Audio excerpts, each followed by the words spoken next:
¿Qué tal, colegas? Buena tarde, gracias por continuar con nuestro cuarto encuentro de estética de ciencia ficción. Soy Noé Reinaldo y seré su moderador en esta mesa. Me gustaría comenzar un poco con una reflexión. La ciencia ficción piensa, la ciencia ficción imagina, nos permite percibir más allá de lo evidente, nos invita a sentir, nos invita a cuestionarnos. Es un rizoma comunicante entre las muchas formas de percibir nuestro entorno. Es la mitología del siglo XXI. Para mí es un honor estar aquí en esta mesa con mi amigo y colega Amadí Ross. Un poco sobre su semblanza. Él es escritor académico, nuestro jefe. patrón investigador del Centro Nacional de Investigación, Documentación e Información de las Artes Plásticas del Instituto Nacional de Bellas Artes y Literatura. Funge como coordinador del Seminario de Estética de Ciencia Ficción y del Seminario Permanente de Investigación de Arte y Cultura México-Japón. El día de hoy nos va a presentar su ponencia titulada El progreso, oscuridades de un mito moderno. Por favor. Gracias Enoe. Gracias a quienes están aquí. Muchas de las cosas que se han dicho en estas mesas van a estar aquí presentes. Pues es coincidencia, digamos, obligada, dado que estuvimos trabajando las ponencias en un taller y también todo esto viene de reflexiones que hemos hecho durante más de un año en el Seminario Estéticas de Ciencia Ficción, por lo cual, pues, sin duda hay resonancias. Comienzo con esta cita de Yusa Unno, que es considerado el padre de la ciencia ficción japonesa. Este epígrafe está en una estatua ahí en Japón, y más o menos de alguna forma también habla de lo que estamos aquí en este encuentro tratando. Comenzaré entonces. Es algo muy sabido, pero se necesita enfatizar. Vivimos tiempos peligrosos. No es una frase metafórica ni exagerada. La humanidad y miles de especies con ella se adentran en un terreno sombrío. La crisis que incluye a la emergencia climática es tan abismal que solemos desviar la mirada. Quedarnos con el problema requiere demasiado valor y, sobre todo, abandonar la primacía del ego y los comportamientos tribales. Por otro lado, sabemos que criticar a este sistema, que podemos llamar capitalista, es hoy parte intrínseca del mismo sistema. De hecho, necesita de la crítica para revitalizarse. La revolución y la rebeldía de alguna forma han sido privatizadas. ¿Cómo escapar de esa trampa? Hay pocas salidas, pero creo firmemente que la ruta pasa por la creación colectiva, por la capacidad de generar comunidades y espacios para esas comunidades, y también pasa por la necesaria reflexión para comprender qué demonios sucede. En el Seminario Estéticas de Ciencia Ficción del CENIDIAP intentamos pensar en y desde México y América Latina temas que son atravesados o tocados por la ciencia ficción. Tal es el caso, evidentemente, de la emergencia climática. Y es que el nuestro es un género que pretende conocer la realidad, especular sobre ella y explicar lo fascinante y lo terrible y lo indiferente y lo empática que esta realidad se presenta, tan caprichosa siempre ella, tan tímida, tan coqueta ante nosotros. Es una cita de Fernando Ángel Moreno. En tiempos ominosos e incluso aterradores, considero que en el marco de este encuentro puede ser útil hablar un poco sobre el mito del progreso, que ha sido referido en varias ponencias, uno de los pilares que, al menos por ahora, sostienen a este género y que son intrínsecos de la cosmovisión de la modernidad. Es un signo de nuestro tiempo que para mucha gente la palabra mito se relacione con fantasía, falacia e incluso mentira. Y si no es así, al menos se le concibe como parte de un pasado superado, una infancia de la especie de la que hemos salido gracias a que maduramos y entendimos las cosas como realmente son. O dicho técnicamente, cuando abandonamos precisamente el mito para triunfalmente internarnos en el logos. Adiós caos, incertidumbre y dioses caprichosos. Hola principios, leyes y la incansable razón. Adiós magia o la ciencia. Dejamos atrás el pasado animal, rural, sujeto a la naturaleza, al ciego mandato inorgánico. Es verdad, a veces ciertos elementos del pasado superado se asoman con molestia e insistencia, pero es fácil espantarlos como se hace con las moscas, por ejemplo. El mito es un modelo que excluye el pensamiento crítico. Dicen algunos entusiastas que miran desde una infinita superioridad el salvajismo y atraso que vivían los humanos primigenios. Hoy, la tea de la razón relumbra, espanta a los fantasmas, erradica a los monstruos y nos entrega en bandeja reluciente los secretos del universo. ¿Qué más se puede pedir? Carajo, hasta nos ha dado a la ciencia ficción. En nuestro mundo secular, cubierto de una brillante capa de ciencia y tecnología, ya no hay espacio para los mitos ni las supercherías que, como trampas pegajosas, genera la moribunda superstición para mantenernos en la funesta irracionalidad. Sin embargo, recordemos que nunca un mito lo es para quien cree en él, se trata de la realidad misma. Y como el mito es la mejor forma posible de la relación entre lo humano y lo otro, en un momento histórico dado, es realmente difícil descubrirnos dentro de él. George Claeys, que citó aquí Stephen, Señala lo obvio al afirmar que todas las sociedades y pueblos necesitan grandes narrativas para situarse y poseer un sentido de estructura, orden y significado. Alfredo López Austin señala que la creencia es una de las bases de la integración congruente de la sociedad. El mito ordena y aglutina instituciones dándole sentido. Es liga, código y tradición, y no se admite a ciegas. La concepción vigente del mundo brinda los medios comprobatorios, por lo que la realidad del mito puede hacerse empírica. Fin de la cita de López Austin.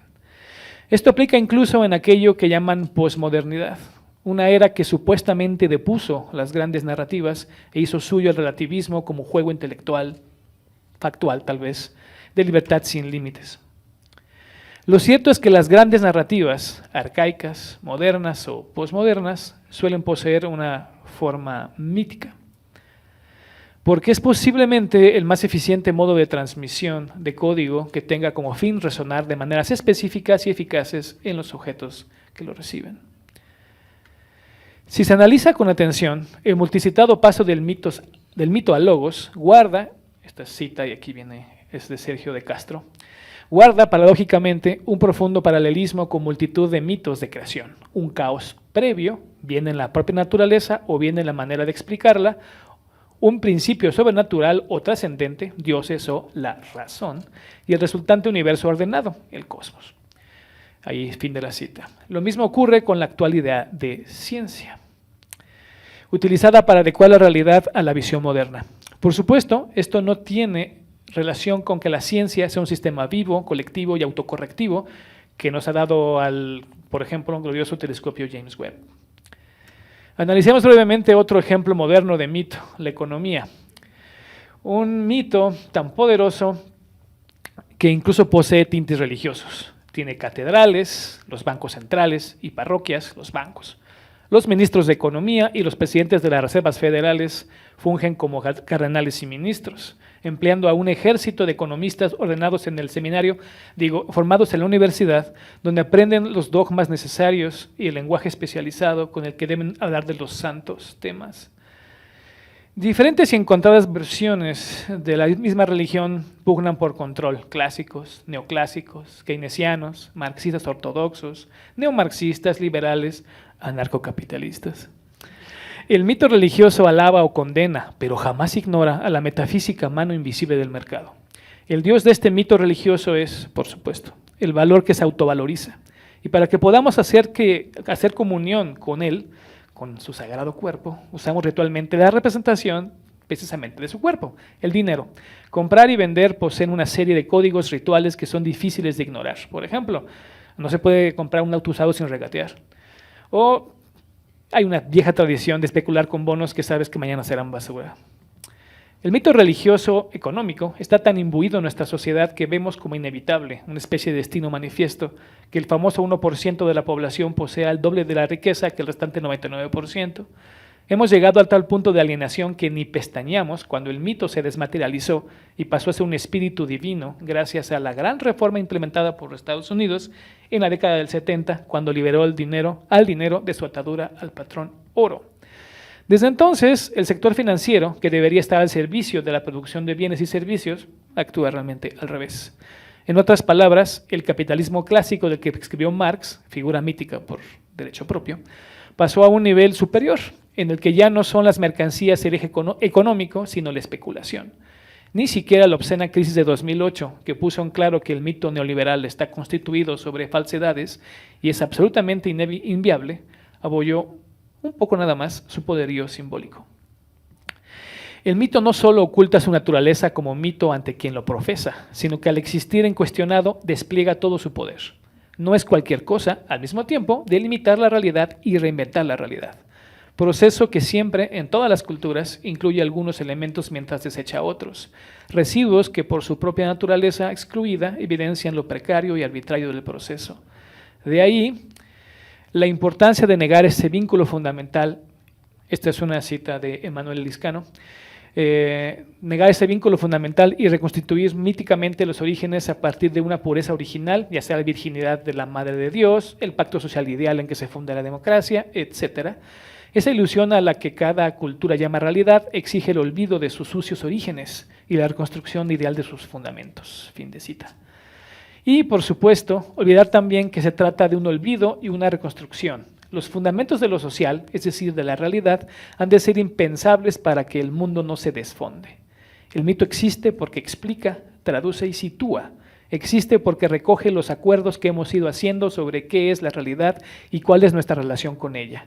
Ya sea mágico, religioso o secular, el mito, y aquí el clásico de Campbell, es una cita de él, es la entrada secreta por la cual las inagotables energías del cosmos se vierten en las manifestaciones culturales humanas. Muy bonita, muy romántico su concepto de mito.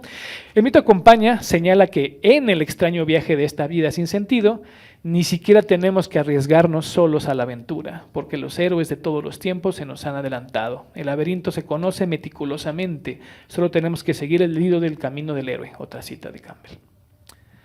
Aunque bueno, hoy, en la era secular, debemos enfrentar los peligros espirituales, psicológicos y trascendentales sin la guía de las muchas capas míticas y religiosas del pasado. Este es nuestro problema como individuos modernos, ilustrados, para quienes todos los dioses y los demonios han sido racionalizados como inexistentes. Bien, ahora, ¿y el progreso? ¿Qué es el progreso? El amigo Walter, que aquí Rita también es gran amiga de él, aguda y líricamente decía que el progreso es un huracán que irresistiblemente arrastra al ángel de la historia hacia el futuro.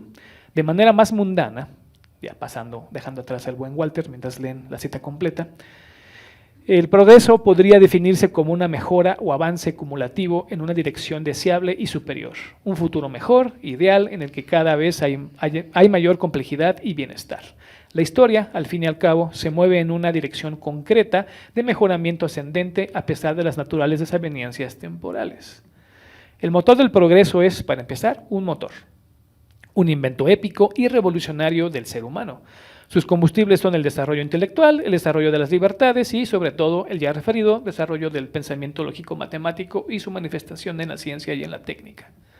La concepción progresista de la historia vuelve más fácil entender el pasado. Podemos ordenarlo en etapas de desarrollo, generar una narrativa que les da orden y minimiza el papel del caos y de lo que no podemos conocer, del incognoscible. Por ejemplo, vemos la neolítica vida nómada como inferior a la nuestra, a pesar de que la evidencia muestra individuos que, aunque vivían bastante menos, dedicaban muy poco tiempo al trabajo y pasaban por tremendas aventuras que hacían su existencia todo menos monótona. Eso sin contar con que su vida espiritual palpitaba con el cosmos. Desde el movimiento de los planetas en el cielo nocturno hasta las costumbres de los animales tenían un papel en el devenir cotidiano, una interrelación perenne que se traducía en asombro, misterio y, sobre todo, capacidad de observación de estar aquí y ahora. No digo que viviéramos mejor en la larguísima era nómada, pero tampoco vivíamos peor. Y el cerebro, es decir, nuestra inteligencia y capacidad de abstraer, era el mismo que ahora.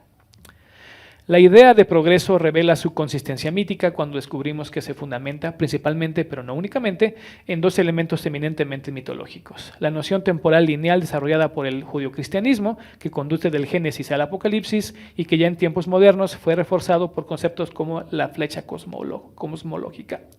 Y por otro lado, una confianza ilimitada en la capacidad del ser humano y su posición como centro del universo, centro de la historia y centro de Dios, que es una frase de Franz Hinklemert.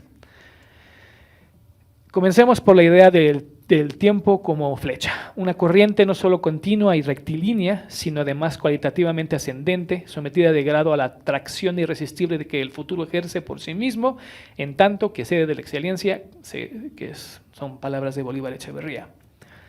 Si consideramos que la norma arcaica era una noción cíclica del tiempo, o como afirma Mircea Eliade, la incesante regeneración del tiempo, ya que era difícil concebirlo de otra manera, cuando el mundo se componía en ciclos como el de la vida y la muerte, las estaciones del año, el ciclo del agua, el catún, el bactún, el zodiaco, etc.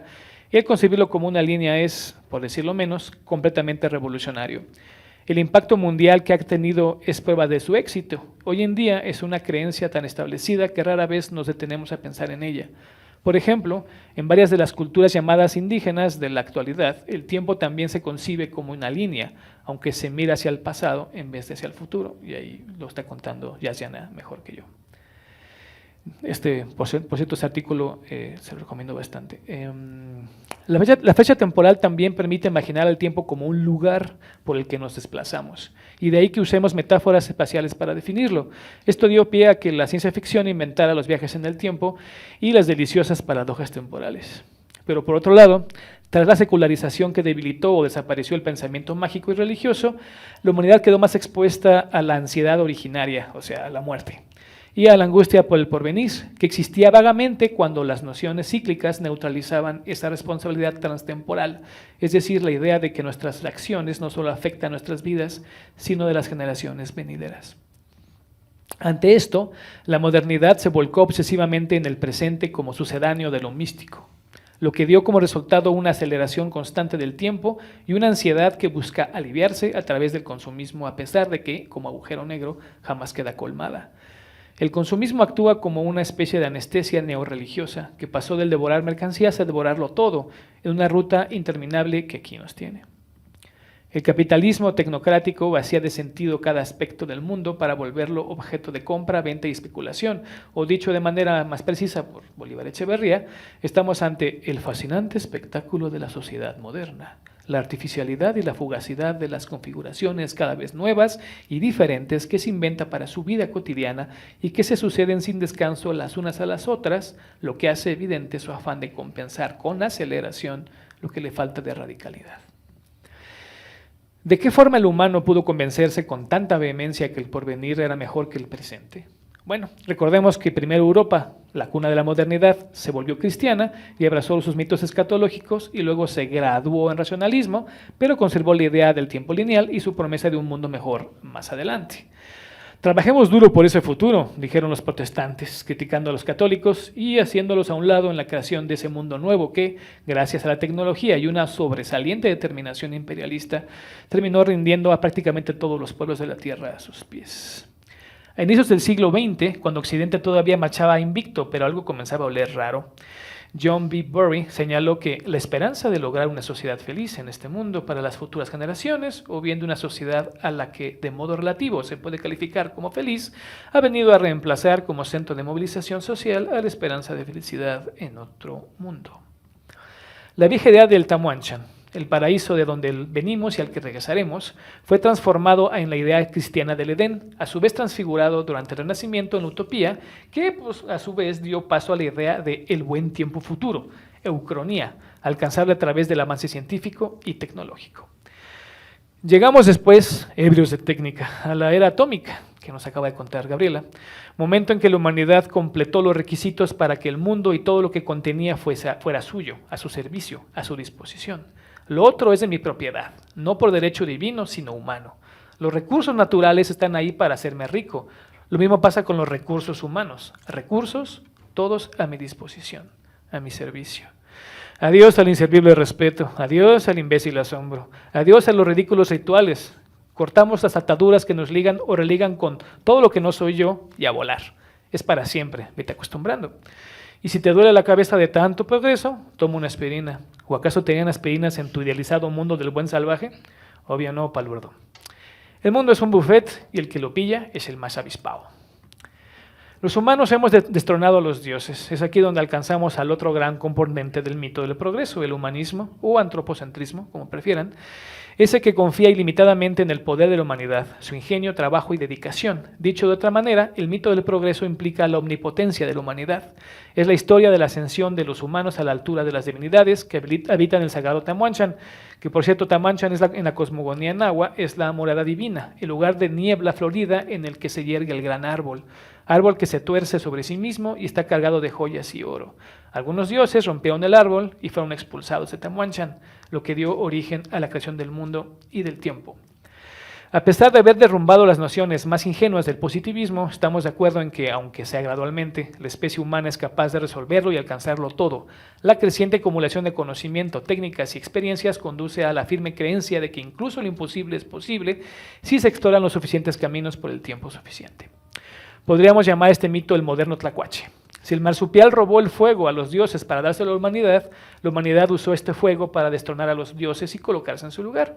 En términos mitológicos europeos, la nietzscheana muerte de Dios parte de Prometeo, de la destrucción de la administración teocrática del fuego, de la tecnología, que es el fuego, esta es una cita de Bolívar Echeverría, y de Teseo, de la anulación del fundamento mágico del poder político, o sea, el Minotauro. Prometeo, o sea, Tlacuache mediterráneo, sirve como una cantera para la reconstrucción mítica de una rebeldía y emancipación humanas que la sociedad moderna practica a partir del Renacimiento. Hinckelamert, esa frase de él. Ahora, si eso que hoy llamamos naturaleza, el otro absoluto, todo lo que no es humano, en la mayoría de las culturas se representa como la diosa madre, la que da y quita la vida, entonces podríamos decir que no exactamente derrocamos a los dioses, sino que como buenos edipos cometimos, no sé si matricidio o incesto, no lo sé. Esto conduce, me imagino, que ya lo sospechan, a la emergencia climática, pero un poco más adelante. El mito del progreso se manifiesta en muchas otras cosas, como por ejemplo la idea dogmática del crecimiento como sinónimo de mejora, el incremento anual del sacrosanto PIB, el obligado aumento de las ganancias con finalidad única de un negocio, la necesidad de expansión incesante porque de otra forma nos arriesgamos a estancarnos, y estancarse es anatema. El desarrollo es un mandato, porque si no, no hay riqueza material, personal, académica, la que sea. Por ahora solo quiero añadir que el desarrollo infinito prometido por el progreso casa a la perfección con el mito gringo más poderoso, la eterna búsqueda de la siguiente frontera, la expansión, the expanse. Y también, y por aquí llegamos a la ciencia ficción. El progreso también actúa como un imperativo moral. Si el progreso nos conduce hacia el mejor estado posible, es un fin que justifica cualquier medio, el que sea, desde sacrificar a millones de animales para probar medicamentos o cosméticos, hasta invadir, conquistar y despojar a otros pueblos. Todo se vale porque al final les estamos llevando un poco de ese delicioso y mítico progreso. De nada, bárbaros, aborígenes y salvajes. La modernidad es un terreno civilizatorio que reconfiguró no solo a la humanidad, sino a buena parte de la vida del planeta y al planeta mismo, lo que nos lleva al cacareado antropoceno, o como dicen por ahí, la tengo tan grande que llega hasta el registro geológico. Es cierto, todo este maravilloso desarrollo y la necesidad inacabable de productividad ha conducido a una tremenda desigualdad económica y social, a una disparidad enorme de oportunidades entre quienes nacen del lado bonito del espectro y el resto. Pero no hay que fijarse mucho, se trata únicamente de un subproducto del progreso que con el tiempo será corregido por el mismo progreso. Bueno, basta de enumerar infamias. ¿Realmente el mito del progreso es solo explotación, colonialismo e impotencia mística? ¿Dónde queda lo bueno? El avance tecnológico es innegable, así como es innegable la cada vez más rica construcción del conocimiento, sin contar con la acumulación de información. La humanidad aprende de los aciertos y errores de sus predecesores. Ya lo decía Age of Empires, mejores técnicas, más avance.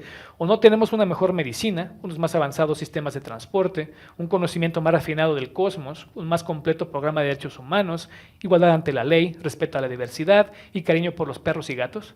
El avance no para y si no, nos vemos en Marte. La historia del mundo es una cita de Hegel, la voy a leer bien. La historia del mundo es el progreso de la conciencia de la libertad, un progreso que debemos reconocer en su necesidad.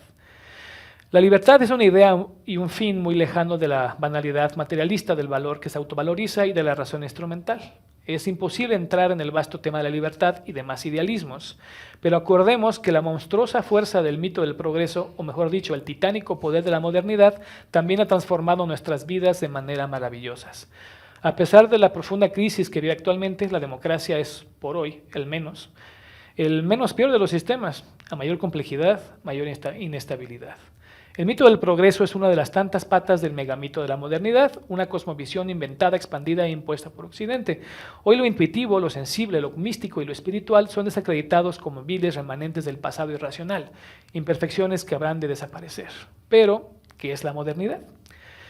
Lo voy a explicar a través de Bolívar Echeverría. Tomando en cuenta que el marxismo y los neomarxismos son parte de una doctrina también de tintes religiosos extremadamente materialista y que a su vez creen en un fin último, la liberación última, que es el paso de la barbarie a la civilización, y con, digamos, la crítica que hace también Walter de que los documentos de la civilización son siempre también documentos de la barbarie. La modernidad se basa en un cambio fundamental en cómo el ser humano se relaciona con el otro absoluto, o sea, lo no humano. Este cambio tiene dos ejes fundamentales. El primero consiste en que en vez de vivir dentro del mundo, con la modernidad se pasó a buscar su dominio, un afán conquistador con la capacidad de refinarse con el paso del tiempo, o sea, esto que estamos hablando, el progreso. El segundo es que de tener una liga mágica, religiosa o metafísica con la naturaleza, la modernidad optó por enfrentarla de forma estrictamente material. El fin último de la modernidad es reconstruir la vida humana y su mundo mediante la actualización y el desarrollo de las posibilidades de una revolución técnica, lo que hizo posible que la abundancia sustituyera a la escasez en calidad de situación originaria y experiencia fundante de la existencia humana. Sin embargo, la anhelada abundancia fue desde un inicio una meta inalcanzable, y no porque la revolución técnica fuese incapaz de cumplir dicho objetivo, sino porque al momento de implementarse en la vida económica se volvió un automático, un vehículo de acumulación de riqueza. Triste, pero evidentemente, el modo capitalista de la producción de la riqueza social requiere, para afirmarse y mantenerse en cuanto tal, una infrasatisfacción siempre renovada del conjunto de necesidades sociales. Si la historia de la humanidad está definida por la lucha contra la escasez, la mayor fuerza simbólica de la modernidad es que consiguió ponerle fin a esta precariedad. Hoy tenemos la capacidad técnica de vivir cómodamente con las necesidades básicas resueltas. Que el capitalismo, ese piojo espacial que nos parasita y que nos ha convencido de que no hay otro camino que permanecer a su servicio, impida que cada ser humano acceda a la abundancia y que además nos lleve hacia la crisis global que apenas inicia, evidencia que a pesar de sus éxitos, la modernidad es un proyecto suicida. Pero por otro lado, volver al modelo anterior es imposible. Si la relación mágica o religiosa con el otro era definida por la escasez, ¿quién querría volver a eso? Nadie, pero nadie jamás renuncia a sus privilegios. Propulsado por el mito del progreso, se mantiene en el aire la esperanza de que algún invento solucione el cambio global que implica esta crisis. Todo sea con tal de que no implique mi esfuerzo. Que no ven que estoy muy ocupado cumpliendo con todos los requisitos que impone esta sociedad. Un sistema que todo lo homogeneiza e imanta a su beneficio. Vestimos igual, vemos los mismos TikToks, hablamos de las mismas películas, nos peleamos por los mismos temas en una sincronía que envidian los monos amaestrados. Compartimos una idéntica búsqueda por ser diferentes y auténticos. Buscamos publicar nuestra opinión sobre cada hecho con la mayor rapidez posible, no vaya a ser que el rastro se enfríe. Es una obsesión que, como decía hace un momento, coloca al ahora como un sustituto de lo místico. Y si nuestra devoción al presente y su incesante trajín no es suficiente, siempre podemos comprar algo, como decía el diablo, desde una bonita ropa de Shane hasta un libro o una cerveza para subirnos el ánimo. Después de todo, habitamos un mundo que ha creado, esta es una frase de Mark Fisher, un ciudadano que busca soluciones para sus problemas en las mercancías y no en los procesos políticos. De todos modos, en el fondo de nuestro ser, entrevemos como un destello en momentos específicos que esta existencia es en realidad un producto hueco, que tapa pero no soluciona las cuestiones de fondo, las realmente importantes. ¿Qué demonios es la vida? ¿Por qué he de morir? ¿Qué significo yo y qué significa lo que hago si al final todo desaparecerá? Esa angustia realmente no se irá nunca, no importa cuánto busquemos esconderla. Por más que nos escondiéramos pensando que las consecuencias de la manera occidental de someter al mundo estaban bajo control, llegó esta gran crisis con su emergencia climática, acidificación del mar, microplásticos que son más omnipresentes que Dios y tantas otras cositas para sonrojarnos en la cara.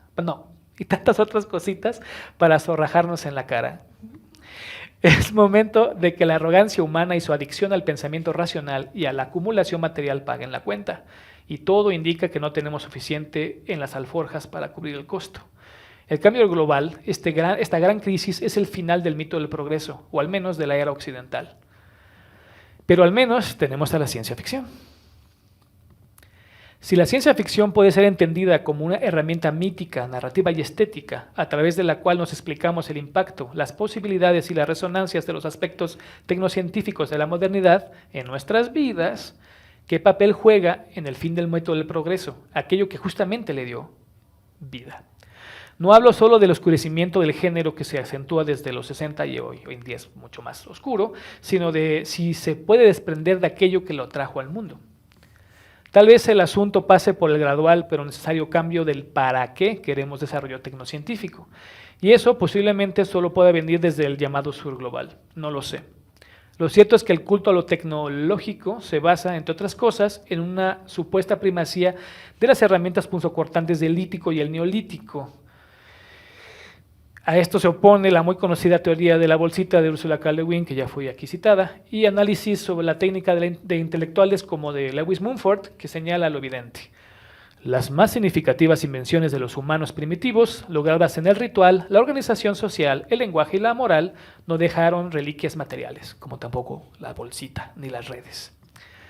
Es probable que estemos ante el nacimiento de nuevas tecnologías, de nuevas ciencias que no únicamente partan de la razón y sus herramientas técnicas, sino de los otros elementos humanos desplazados por la embriagante modernidad, la intuición, lo místico, lo espiritual. Y esas nuevas tecnociencias necesitarán de nuevas ciencias ficciones. No sé. Lo cierto es que estamos comenzando a vivir el reflujo, la contramarea ante el modelo hiperracional impuesto por el hombre blanco y que borró o al menos modificó drásticamente las muchas maneras otras de ser, pensar y actuar. Por lo pronto, la ciencia ficción, intuitivamente al menos, busca salidas. Se dirá que el arte no incide en la realidad porque no tiene agencia política, pero sí puede, como nos contó hace un momento Susana, detonar sensibilidades e ideas que sean capaces de influir en nuestros presentes. Porque la ciencia ficción piensa, es creada por una comunidad que reflexiona sobre la realidad. A su vez, al ser todavía imperiférica, aunque no por mucho tiempo, tiene mayor margen de maniobra. Y porque la ciencia ficción imagina, y la imaginación es un poder por sí mismo, tan enorme que por algo pone incómodo al poder de todas las épocas.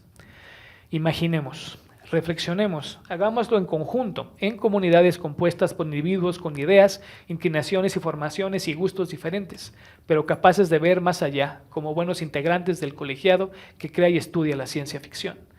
A pesar de la monstruosa crisis que estamos comenzando a vivir, los mejores años de la ciencia ficción mexicana y latinoamericana están por delante. Gracias.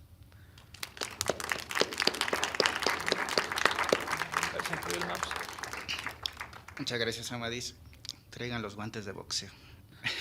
Justamente algo curioso en el seminario es la gran oportunidad que tenemos de convivir con personas que tienen diferentes formaciones, que tenemos diferentes maneras de aproximarnos a la realidad desde una perspectiva artística y, por ejemplo, en mi caso es una perspectiva científica que hace 20 años he estado trabajando en el ámbito de la ciencia, entonces todas estas reflexiones son bastante interesantes.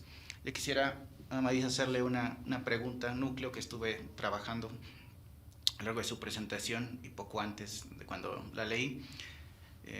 ¿Cómo generar una reconciliación entre estos dos mitos, entre la ciencia y la ciencia ficción?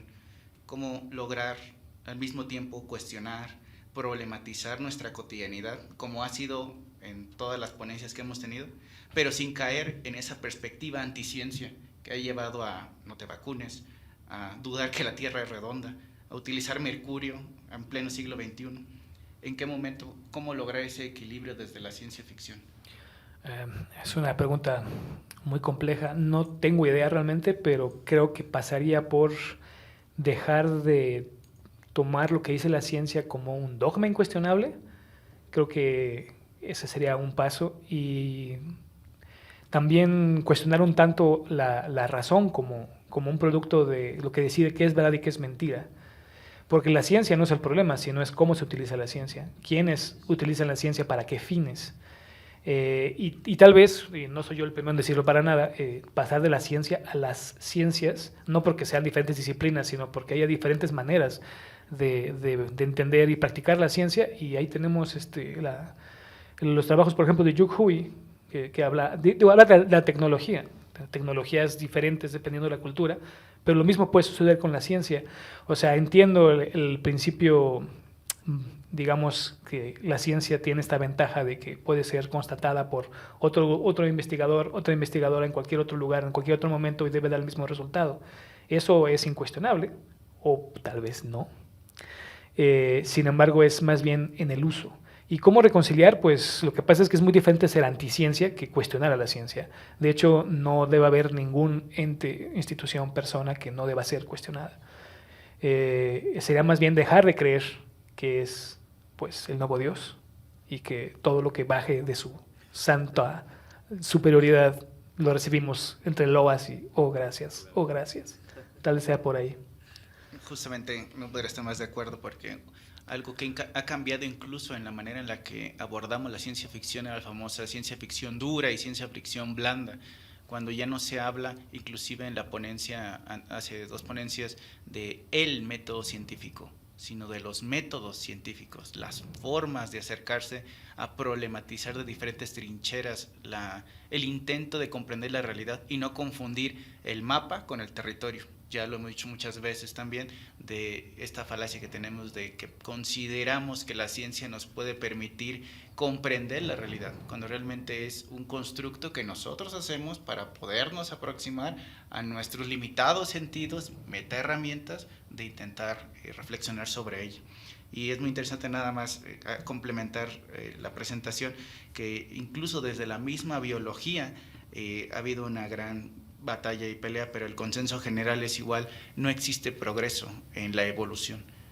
Las especies en el tiempo que pueden sobrevivir en un planeta, en una época, en un bioma, es una bonita paradoja. Es como ir a ver El Castillo de la Reina de Alicia en el País de las Maravillas. Vas a correr lo más rápido posible, pero nunca vas a llegar. Pero si dejas de correr, te mueres. Entonces, mantenerse como una banda de bohemios. Y el momento en que parece que estás más adaptado, viene otra y te desplaza, viene otra y te desplaza.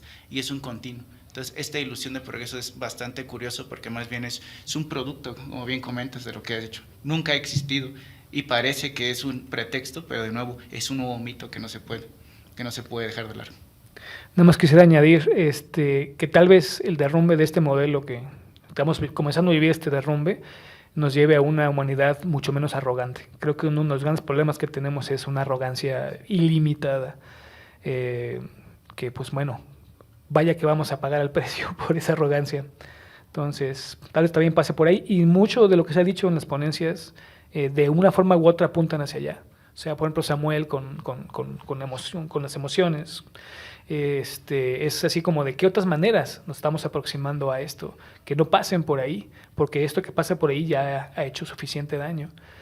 Y podemos enumerar eso de daño, o sea, no sé, luego siento que cuando se trata el tema de emergencia climática, son más los recuentos de las cosas espantosas que van a suceder que las vías que uno puede encontrar para enfrentarlo y para sobrevivirlo. Y esto en este seminario, en este encuentro, creo, se ha tocado mucho el qué hacer con y qué hacer después.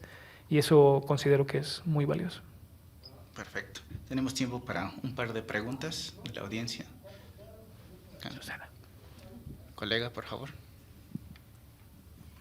Hola, bueno, primero, Amadís, muchas gracias también por nombrar a algunos de nosotros los ponentes, ¿no? Y nuestras ponencias y tomarlas en cuenta. Creo que también parte del ejercicio que hicimos fue precisamente eso, ¿no? Tú lo mencionabas como uno de los primeros encuentros que era conocernos, ¿no? Desde antes de hacer todo este evento.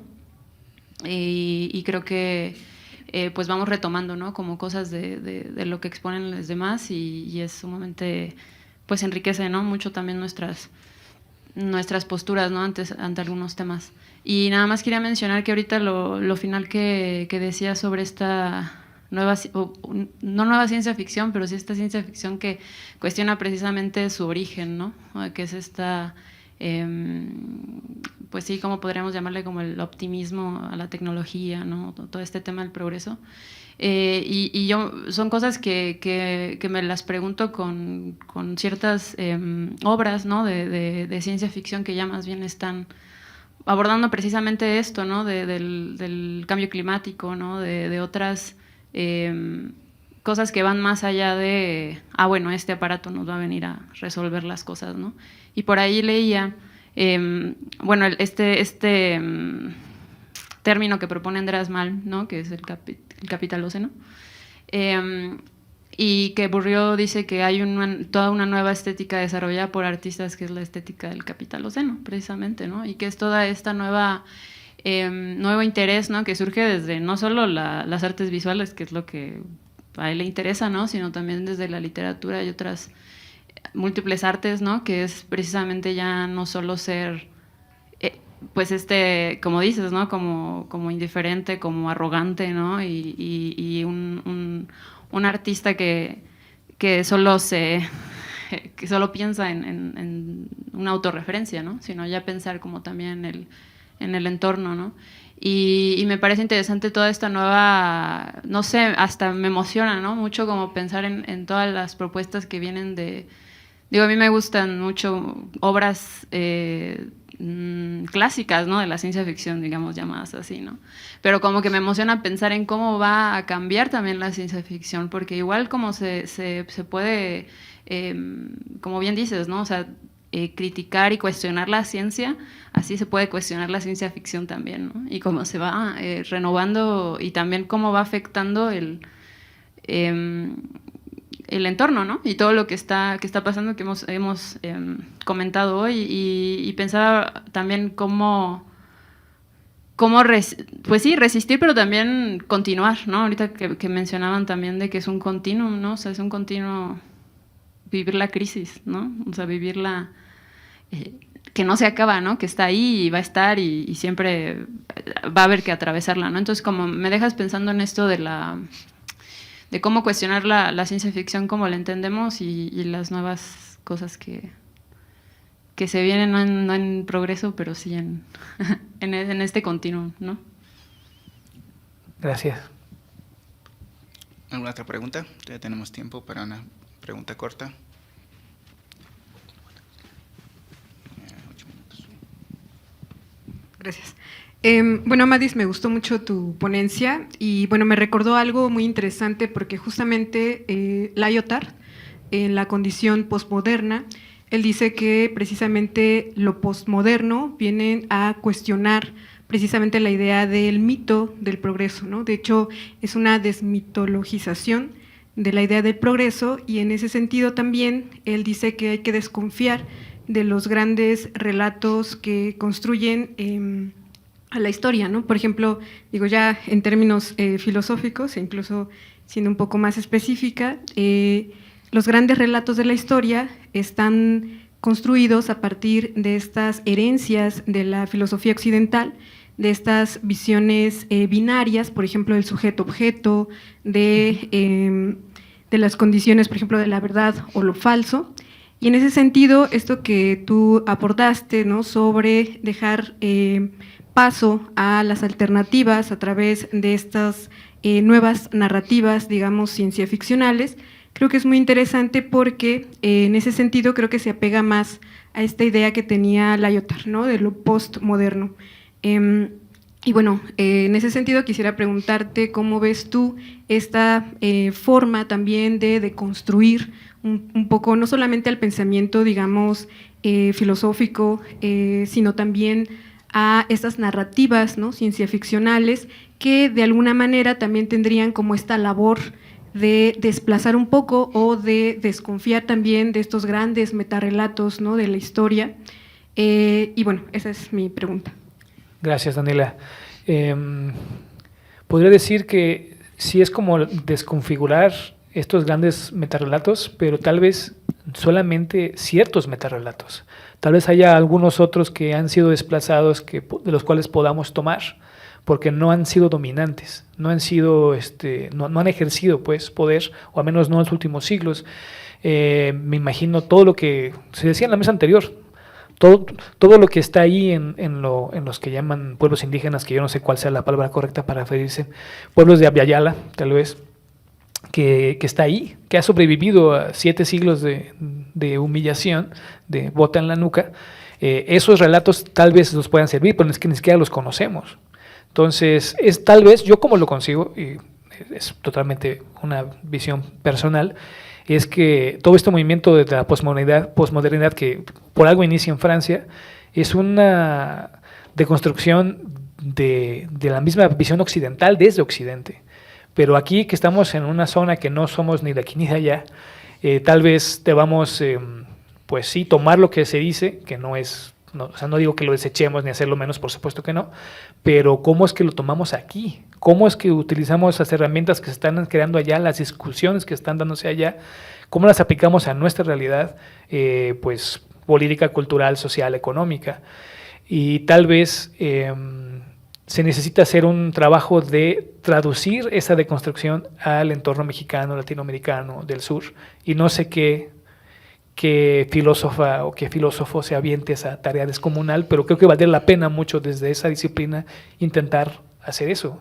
¿Cómo traducirse? Y digo, los que estudian marxismo saben que durante la época en que se creía mucho, porque de nuevo digo creencia, se creía mucho en pensamiento marxista, las discusiones entre si debía tomarse ortodoxamente lo que se decía o debía tener que adaptarse a las realidades de los países en una discusión eterna, bizantina. Pero creo yo, ante la evidencia que estamos viviendo, que sí se necesita traducir, se tiene que adaptar, y eso incluye incluso el desmontaje de, digamos, lo que damos por hecho, al menos en el campo filosófico, y en cómo se aplica. No sé si me enredé más con la respuesta, pero...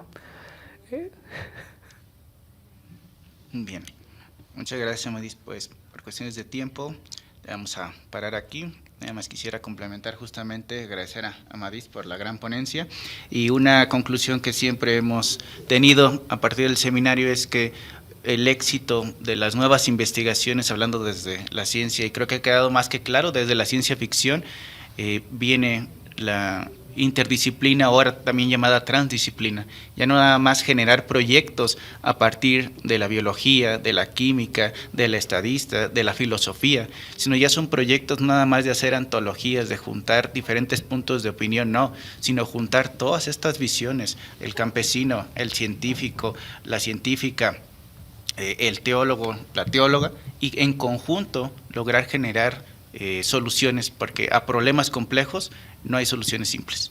Y pues muchas gracias por estar con nosotros, las y los invitamos a regresar a las 4:30 con nuestro panel de discusión Artes y Ciencia Ficción ante la emergencia climática. Muchas gracias.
Gobierno de México.